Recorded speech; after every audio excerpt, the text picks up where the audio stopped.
YS Jaganmohan Reddy Kurnool జిల్లా జైలుకు చేరుకుంటున్న దృశ్యాలు మనం లైవ్లో చూస్తున్నాం. ఎందుకంటే జైలులో ఉన్న ఆలూరు ఎమ్మెల్యే విరూపాక్షిని పరామర్శించేందుకు వచ్చారు ఆయన. వాస్తవానికి టీడీపీ కూటమి ప్రభుత్వం గత 2 సంవత్సరాలుగా ఎమ్మెల్యే విరూపాక్షి కుటుంబ సభ్యుల్ని అదేవిధంగా విరూపాక్షిని అనేక ఇబ్బందులు గురి చేసి ఉన్న నేపథ్యంలో ఇప్పుడు అంటే ఇటీవల కాలంలో ఒక కార్యకర్త ఎవరైతే చిప్పగిరి మండలానికి సంబంధించిన గిరి అనే కార్యకర్త తనకు ప్రాణాపాయం ఉంది, టీడీపీ నేతలు పదే పదే బెదిరిస్తూ ఉన్నారని చెప్పడంతో వారి ఇంటికి వెళ్ళారు, ధైర్యాన్ని ఇచ్చారు.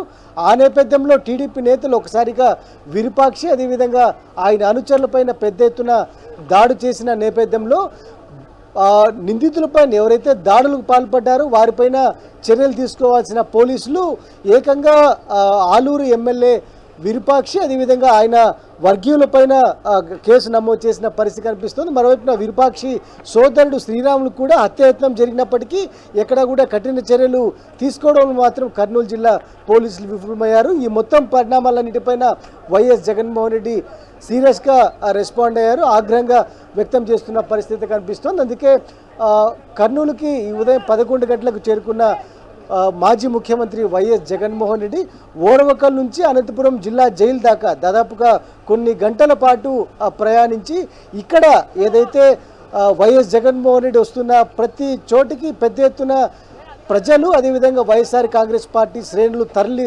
వచ్చిన నేపథ్యంలో పర్యటన ఆలస్యమైంది. మరి కాసేపట్లోనే కర్నూలు జిల్లా జైల్లోకి వెళ్ళి ములాఖతు ద్వారా ఎమ్మెల్యే విరూపాక్షిని పరామర్శించున్నారు. అనంతరం విరూపాక్షిని పరామర్శించిన అనంతరం నేరుగా బయటికి వచ్చి మీడియాకు అడ్రస్ చేయనున్నారు వైఎస్ జగన్మోహన్ రెడ్డి. ఎందుకంటే రాష్ట్రంలో నెలకొన్న రెడ్ బుక్ పరిపాలన కావచ్చు, లేకుంటే రాష్ట్రంలో అమలవుతున్న రెడ్ బుక్ నీచ సంస్కృతికి తెరలేపిన విధానాన్ని కావచ్చు, మొత్తం ఎండగట్టే ప్రయత్నం అయితే మరి కాసేపట్లో చేయనున్న పరిస్థితి కనిపిస్తోంది. వైఎస్ జగన్మోహన్ రెడ్డి పర్యటన సందర్భంగా కర్నూలు జిల్లాకు సంబంధించి వైఎస్ఆర్ కాంగ్రెస్ పార్టీ నేతలు కార్యకర్తలతో పాటు పెద్ద ఎత్తున ప్రజలు తరలి వచ్చిన వాతావరణం కనిపిస్తోంది. దాదాపుగా కొన్ని గంటల పాటు, ఎందుకంటే ఓరవకల్ నుంచి జిల్లా జైలు కర్నూలు జిల్లా జైలు దాకా దాదాపు 35 నుంచి 38 కిలోమీటర్లు మాత్రమే ఉంటుంది.